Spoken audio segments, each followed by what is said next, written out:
Good morning. Am I visible, audible? Hello, good morning. Yes. Awesome. Great. So let's begin our session for today. Sit comfortably. Keep your back and neck straight. And when you feel ready, very gently close your eyes.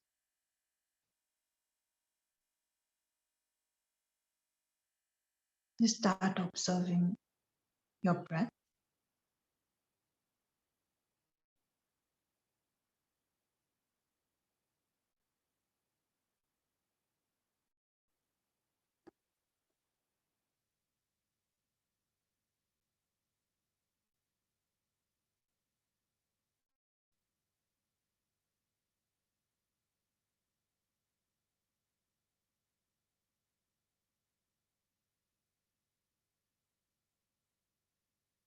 Allow your mind to focus on the breathing and start cutting off from all the external disturbances.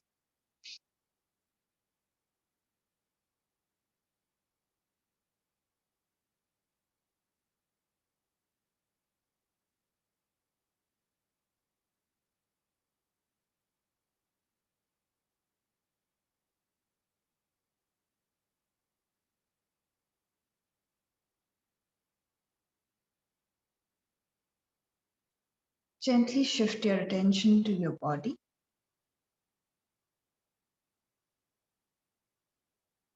Observe your posture, and if you feel the need, align your body.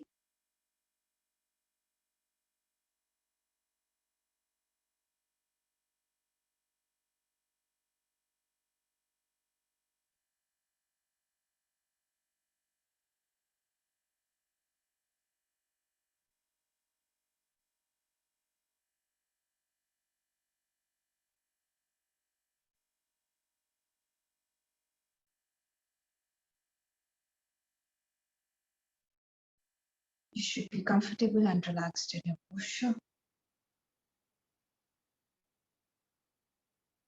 and your body should be stable.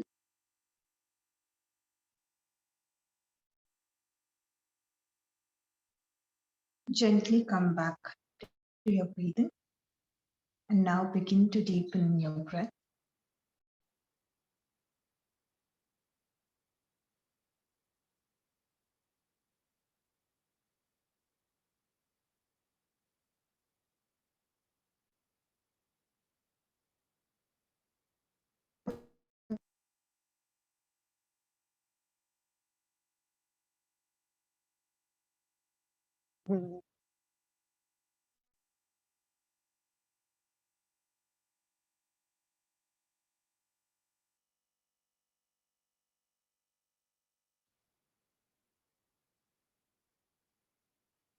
Relax your mind and prepare your mind for chanting Om 3 times, followed by 3 Shantis.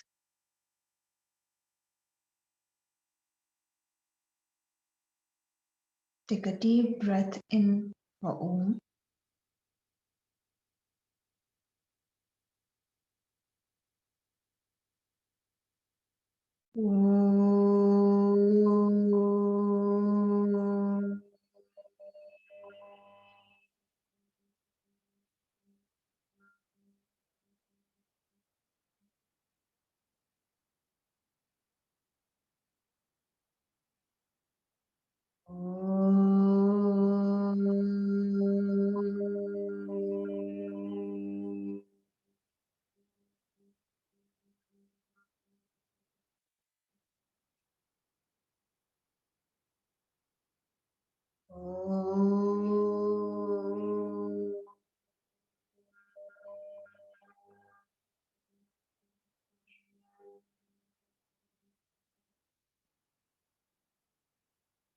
Shanti, Shanti, Shanti.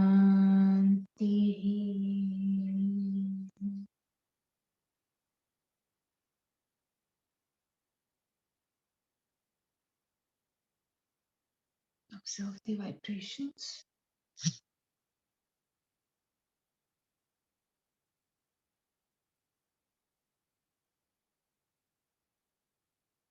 Join your palms together, gently bow down. And now begin to rub your palms together.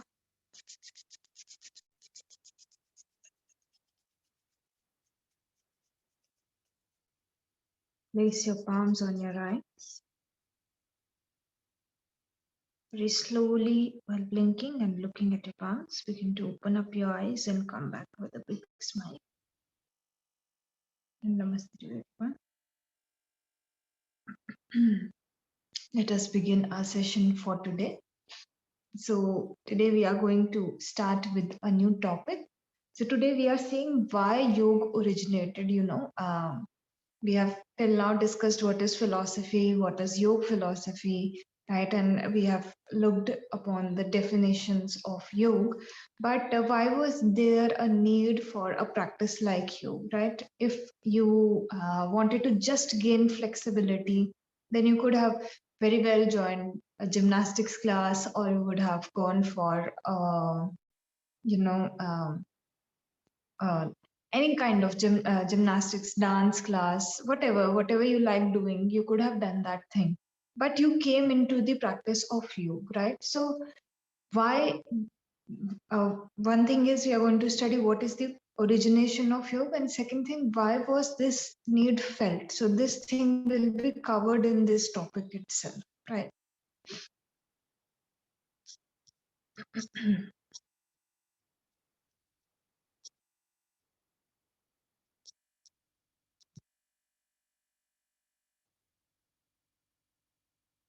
Right? Origin of yoga.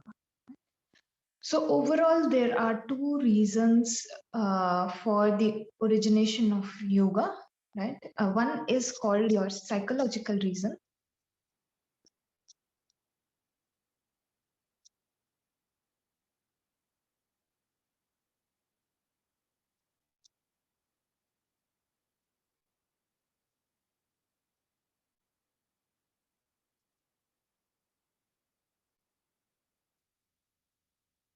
One is psychological and the other is mythological.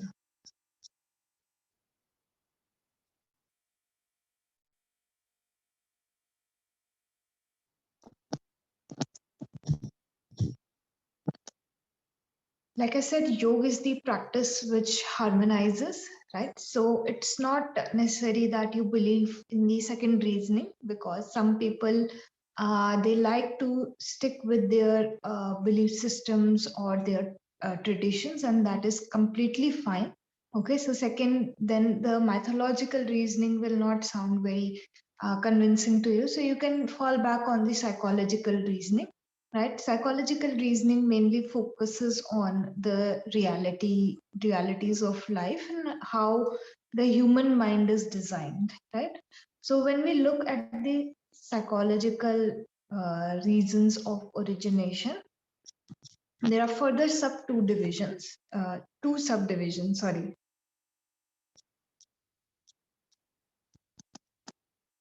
This is divided into two parts. One is your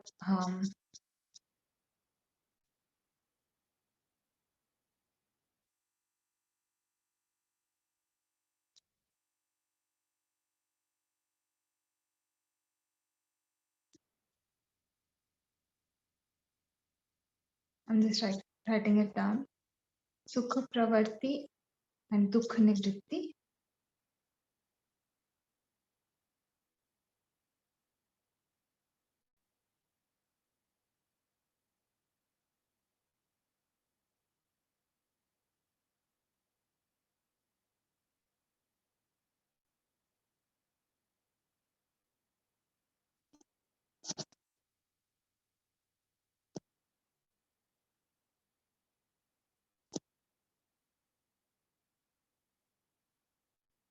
Just a second. This is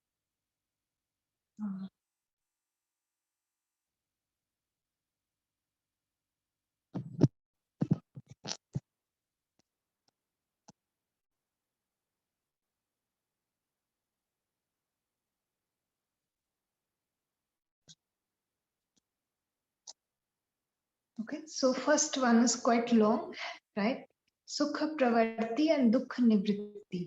right? Sukha pravarti, this term literally means enhancement of the happiness, and dukha nivritti means the elimination of suffering. This is the first reason, both of these things combined together, right? Sukha pravarti, I'll just spell that out. Sukha,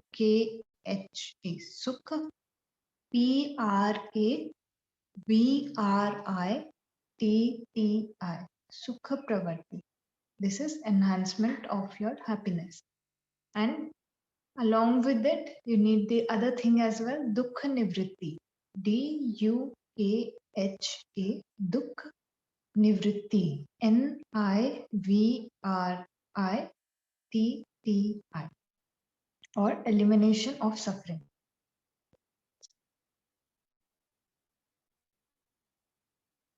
And the second psychological reason for the origination of yoga is considered to be curiosity.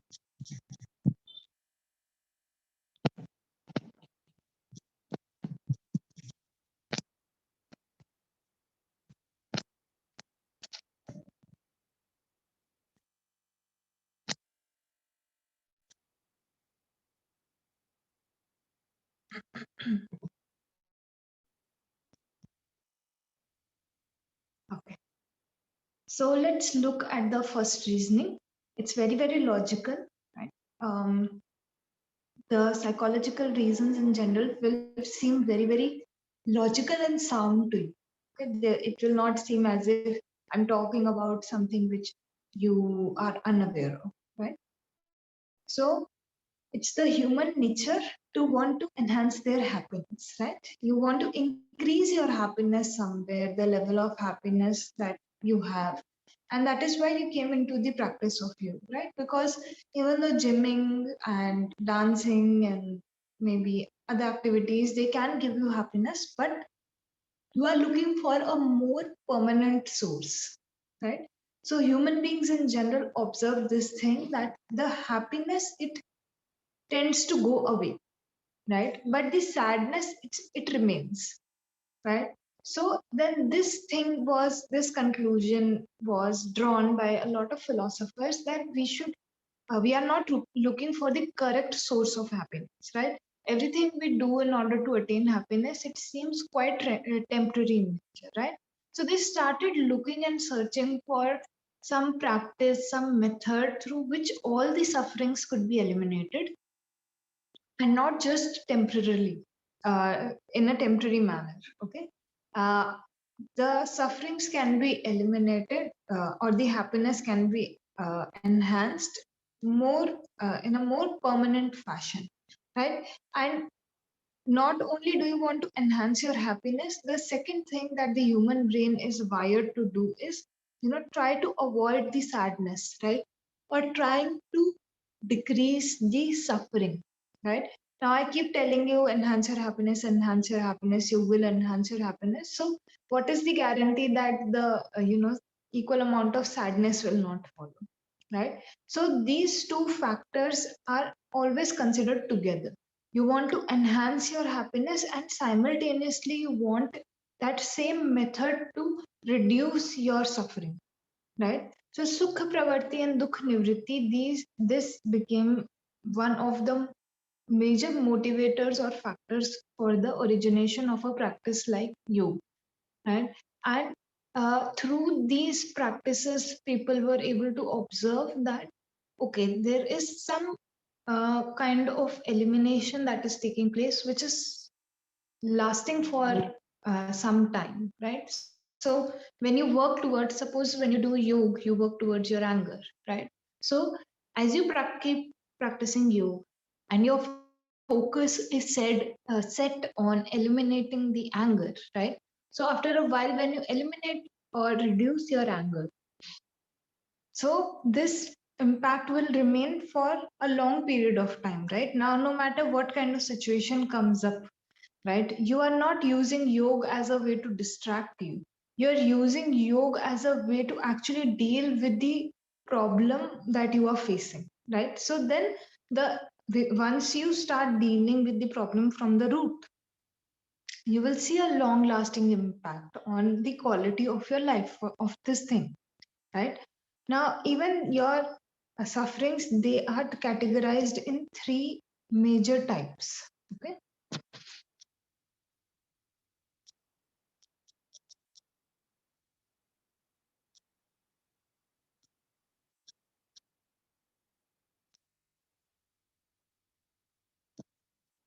First one is the physical suffering.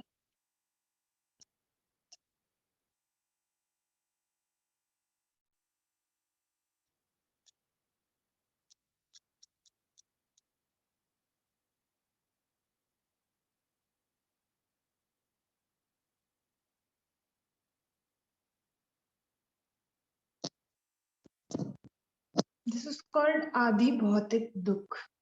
ADHI, Adi Bhautik, BHAUTIKA, and then Dukh,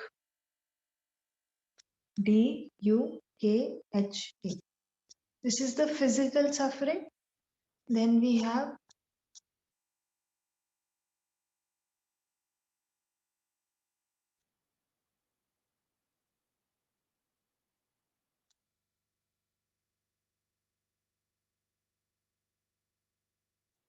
the Adi Devik Dukh, which is your, you can say,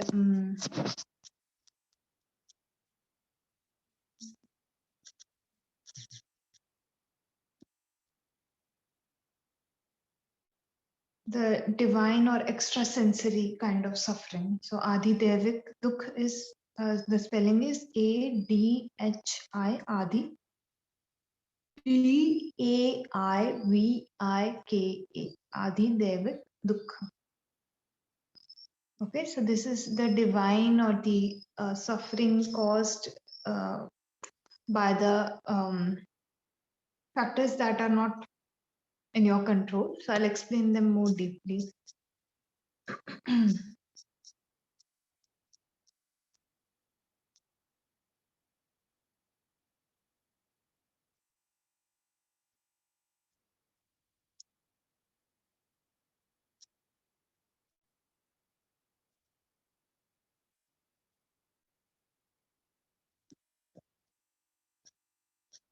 And then the third type of suffering is Adhyatmik Dukh.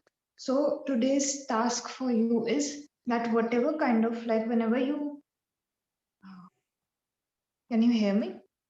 Yes, I can hear. I just wanted to say that I think the same types of sufferings were explained in Ayurveda class too, but not detailed. I think we didn't write down, but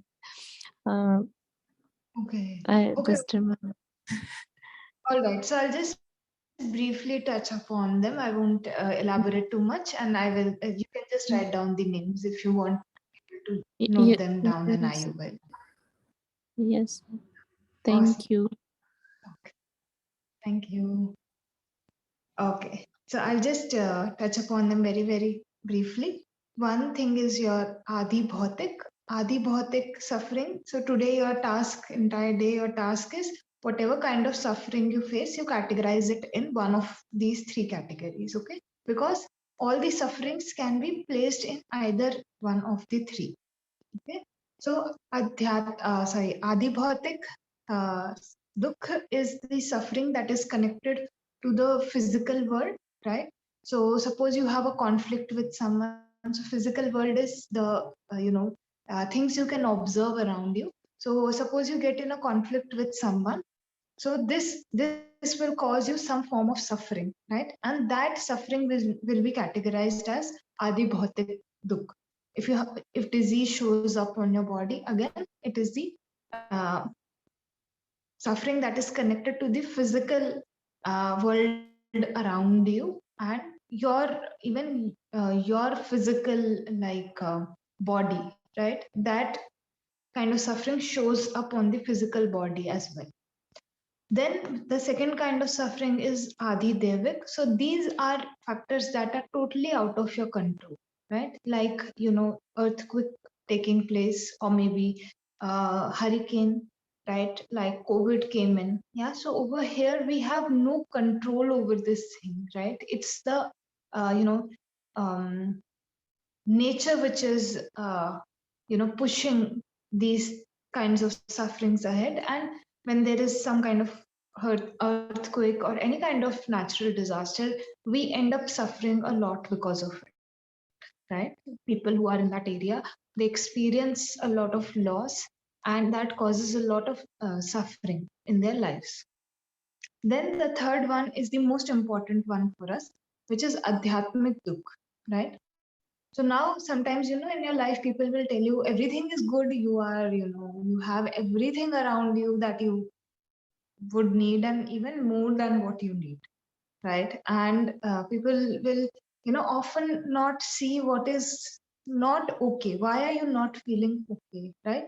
Because there is this internal suffering that is going on, right? Where because of the lack of harmony, there is some disturbance that is constantly being caused, or some kind of conflict which is being caused within you, right? So, all of the modern psychological disorders, they occur due to the adhyatmic dukh, right? Because people suffer within themselves, right? Now, the same situation is happening, but one person can suffer very immensely because of it, because of their way of understanding that thing or perceiving that thing, right? So, adhyatmic dukh is very, very personal in nature.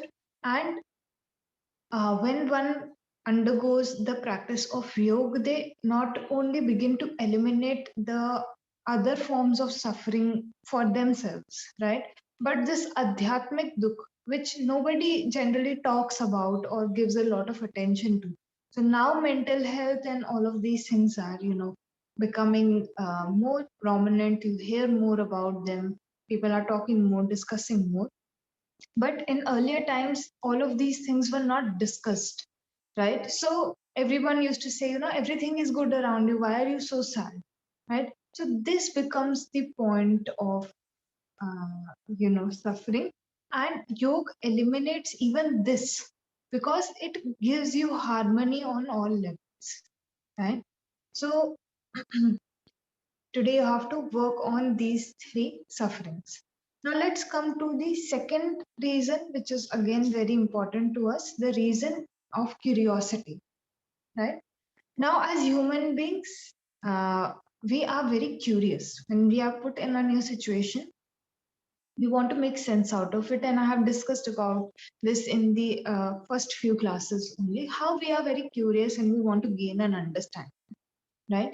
So yoga originated because our basic necessities were fulfilled, right? And then the higher perception of the mind, right? One is your low perception, whatever is going on around you. You are every day working to sustain yourself. You know food is necessary, so you earn in order to make sure that there is food on your table, right? You earn so that you can pay your rent, so that you have shelter, right? You earn because you need the clothing, so you can at least have um, the minimum requirement of clothes that you require. So over here, till the time in our lives, we are working towards this thing, right? Just hand to hand survival, right? We are still functioning in the lower mind, right? Because now for us, nothing else matters. If you ever go to somebody who is very, very poor, right?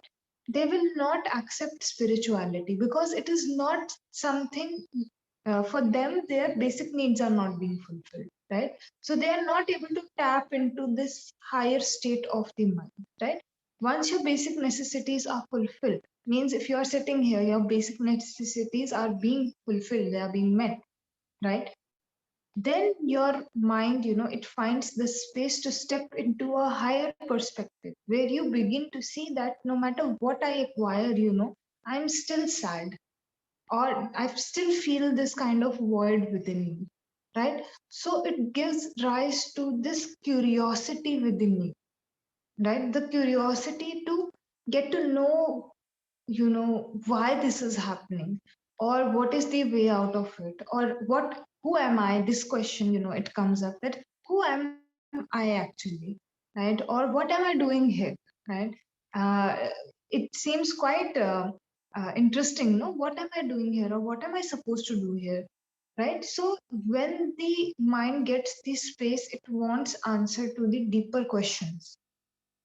And in order to answer or satisfy the curiosity towards these deeper questions, a practice like yoga was developed, because this common understanding was seen that I can give away my entire life trying to understand something, which is external to me, right? So you will see a lot of scientists, they devote their entire life trying to make sense of the reality which is uh, external to them, right? But there was this deep recognition that the kind of answer questions that are coming up, the answers to those questions, they could only be given when you are able to gain a better understanding of your own self. So practices like yoga were developed, which give you the key or the access to your own way of functioning, how you are doing the things. You when you sit in meditation, you see how uh, um, easily your mind jumps from one thought to the other. If somebody, if somebody would in your life would come and tell you, your mind is quite chaotic, you might dismiss that thing, right? But when you actually sit in meditation and you observe, you see this thing that, okay, yes, my mind is pretty chaotic, right? So who who is getting that understanding? You yourself directly get that understanding, so you learn about the nature of the mind. Okay, it runs away, right? So yoga forms that basis where you can understand yourself better, right? And once you understand your own self better, you are able to understand the things also around you better, right? Because you are a part of everything around, right?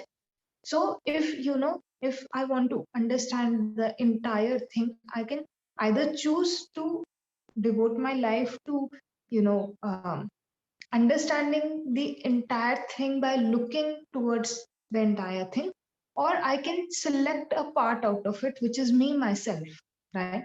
And I can go and do a deep analysis into my own self, right?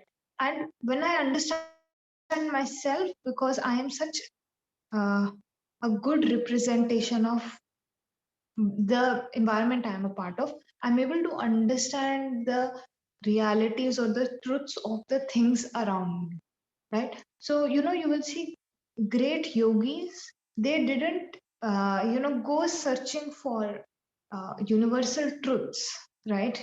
Outside. They sat, they did the meditation, and they saw how everything is impermanent. This impermanence of the nature, it is because you are a part of nature only. You are also, the impermanence is going on within you as well, right? So either you can choose to see that everything is changing around you, or you can choose to see how everything is changed within you, right?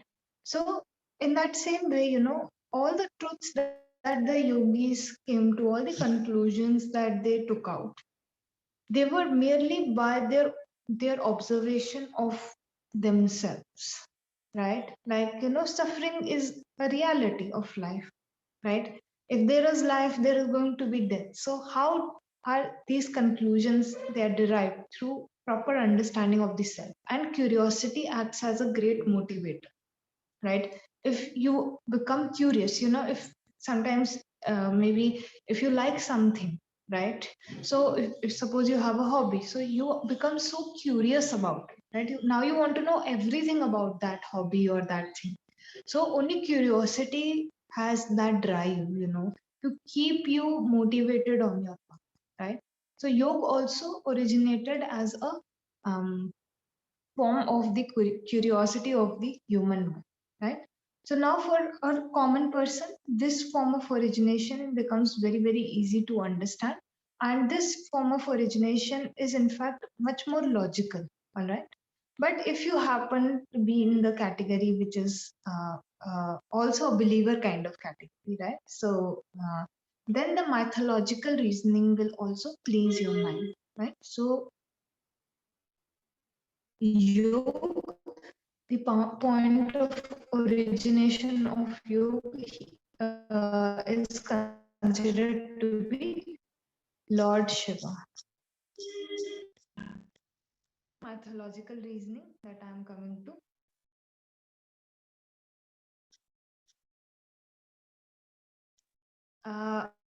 Especially if you come to India, you will see a lot of Shiv followers, right? People who are following Shiv and they have devoted their entire lives towards the worship and the service to Lord Shiva, right?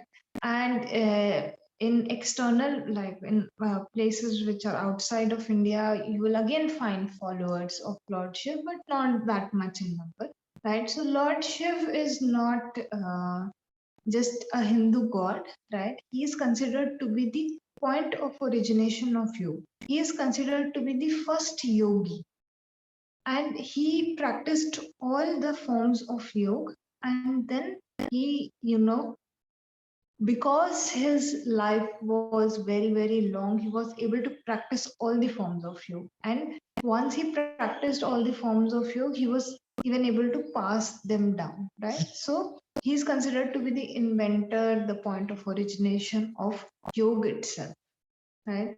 So if you haven't seen the image, you can go ahead and Google the image as well. So you will get a pictorial kind of representation in your mind next time when you hear his name. And in India, in the practices of Bhakti Yoga, he is worshipped, and the visualization, everything, takes, then people begin to learn more about his life, how he led his life, what kind of example, he set.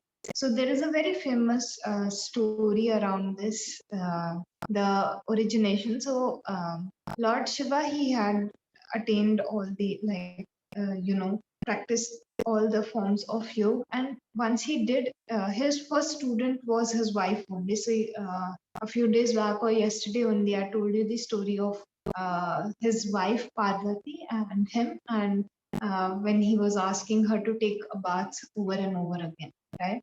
So Lord Shiv, when he did his practices, the first person he passed all the knowledge down to was his wife only, right? So again, in the class, they were student and teacher, and at house they were husband and wife, right? So in earlier times, the way of passing down the knowledge was very, very different. Like I told you yesterday, also students used to live with the teacher. One thing. Second, the teacher is to give some tasks so that the understanding of the concept became deeper, right?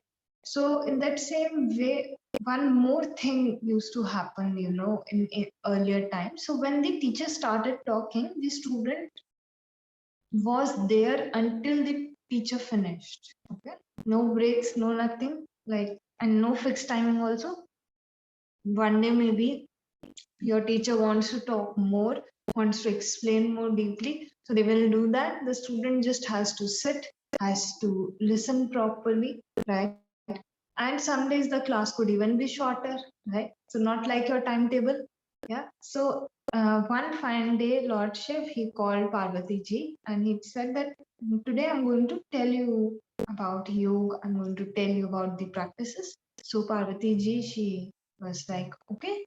So they were sitting on the bank of a river, right? And that is where most of their classes took place. So Shivji sitting as the teacher, Parvati ji sitting as the student. Shivji began to give the information, transmit the information of yoga to Parvati ji. Now, what happened was, while this was going on, the lecture became very, very long, right? Now, long lectures, they, uh, they, after a while, you lose your attention span, right? So now Parvati ji was sitting, but it had been so long and she felt so tired, right? Listening is also very tiring. If you ever listen to somebody in your life, right, who is not okay, or in general also, if you're just a part of a discussion and you're just listening, right? So you see that after the end of that discussion, you feel very, very drained out because listening in itself is quite, engaging in its nature. The same thing happened with Parvati ji. For some time, she sat normally, but after that time, she fell asleep, right? So she was sitting, but she had fallen asleep, right? So that happens with a lot of us, right? We have also developed this art of sitting and falling asleep, right? So same thing happened. Now the yogi is very, very, what can I say, magnetic, right? So in ancient times, also, if you read the stories of the yogis, when they used to talk, a lot of people used to gather by default, right? Or when the yogi was about to go to some place, the people around over there, they already knew that the yogi was going to come, right, and visit that place, right? So in that same way, nature also gets very, very attracted. So it's not just the human beings, all the aspects of nature, because the yogi is in so much harmony, they become aware and they immediately get pulled towards the yogi, right? So now they were sitting on the bank of a river. So there was this fish, right? And as Shivji he was talking, the you know fish, she became aware of the voice, and she immediately came to the place where Shivji was giving the lecture to Parvati, right? So she was immediately drawn. Now, since the beginning till the end, she was there and she was taking all of the information, right? But now Parvati ji, in between only she slept, right? So now, when you are listening to someone, you constantly assure them that you are listening, right? So you say, either you nod your head, or if you are on a phone call, you'll always say yeah, just as a way of reassurance, or okay, or sure. So the other person, continues, right? So in that same way, Parvati ji was also momentarily, she was adding the yeah, like this, right? So once she fell asleep, the fish noticed this thing, right? That she had fallen asleep and Shivji was still speaking. So, when the guru, they go into transmitting the knowledge, they transmit the entire knowledge. Okay. So the same thing happened. This entire episode was going on, and then when the fish noticed this thing, she started saying on behalf of Parvati ji, right? So now, luckily, by the time the entire lecture ended, Parvati ji just happened to wake up at the end, right? So when Lord Shiva, he opened his eyes and he said, "Did you understand what I was talking about? Do you have any doubts?" Like I ask you guys, do you have any doubts? Have you understood everything? So in that same way, Lord Shiva, he also asked at the end that, did you ask, did you understand everything, right? So Parvati ji, she admitted at that point of time that she had fallen asleep somewhere in between, right? So Shivji was very surprised. He said that I could constantly hear somebody, telling me that, or assuring me that the information was being absorbed, right? So at that point of time, he noticed the fish on the bank of the river, right? So now, in ancient times, there was another very important thing, that the student should have the permission from the teacher, right, to acquire the information, right? It wasn't like today, where you give the fees and you instantly get access to all of the information. In ancient times, gurus used to test the students for 1 or 2 years. Are they even capable of taking the information? So they used to give them some tasks. They used to send them. They used to check their dedication. They used to check their motivation, their consistency, right? And then after 1 or 2 years, they used to get admission, right, based on how dedicated they were to whatever task they were given. So the student could never take the information without the permission of the teacher. But this is exactly what happened when Shivji was transmitting the knowledge to Parvati ji. So the fish hadn't taken the permission of Shivji, right? So first thing, there was a blessing that was given to the fish because she had acquired all of the information, there was a blessing that was supposed to be given to, right? And second thing, there was also a punishment attached with it because permission wasn't taken. Yes.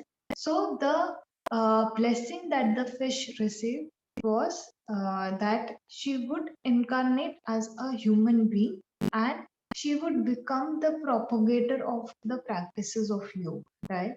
And the punishment that was given to her was that when she would need this knowledge the most in her life, right, she would forget this knowledge. Okay, at that point of time, exactly, she would forget all the knowledge, right? So there is a very famous yogi by the name of Matsyendranath, and he, in fact, propagated yoga a lot, and he became very famous also in his time when it came to the propagation of practices of yoga.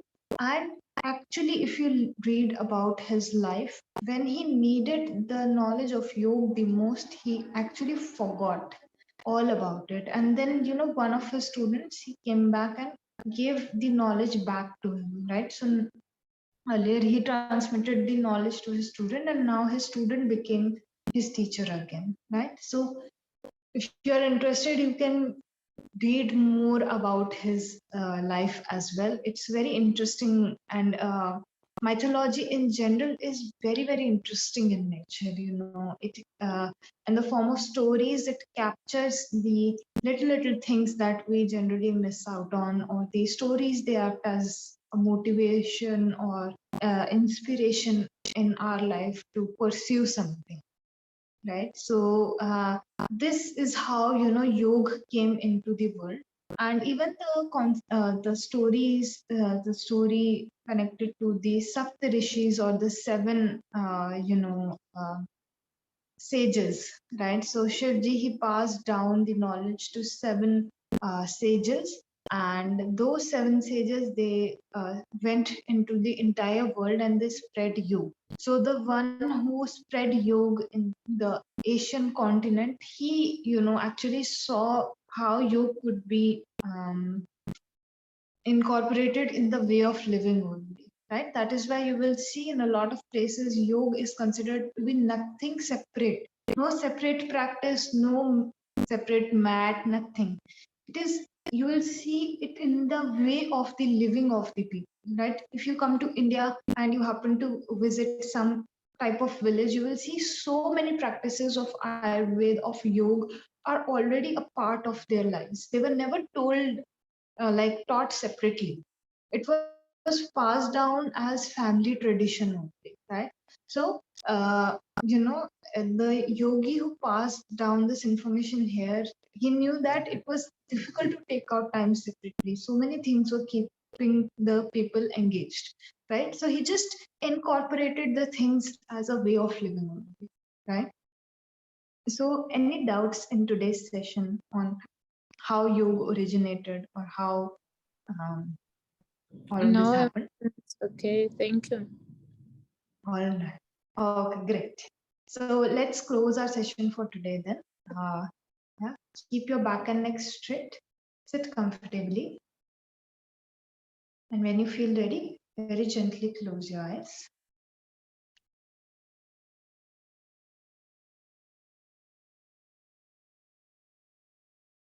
Just connect with your breathing.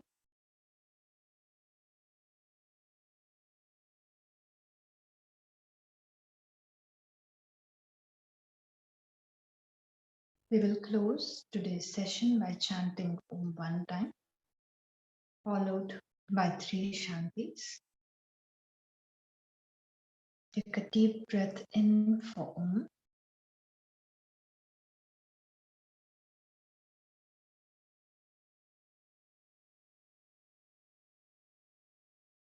Om.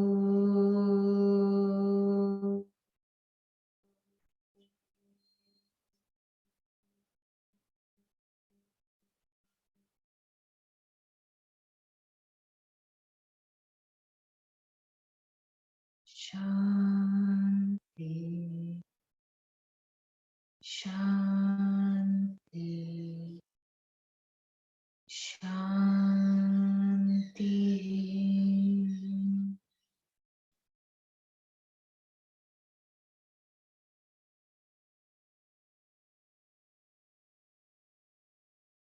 Feel the vibrations.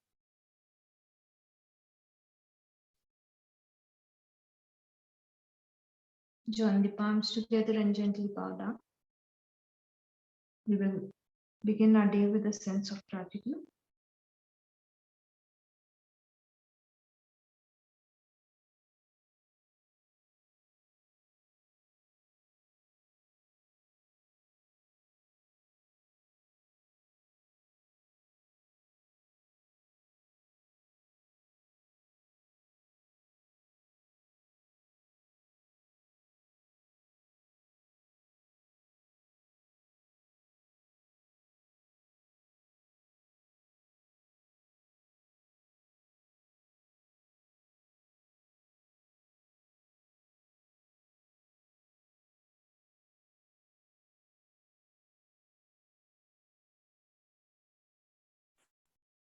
Come back with a big, big smile. And Thank namaste. you. There was some interruption, I think, in connection. Yes, Thank yes. you. Interruption. But yeah, enjoy the rest of your classes. I will see you in pranayam class. Take care and bye bye. Thank you. Take care. See you.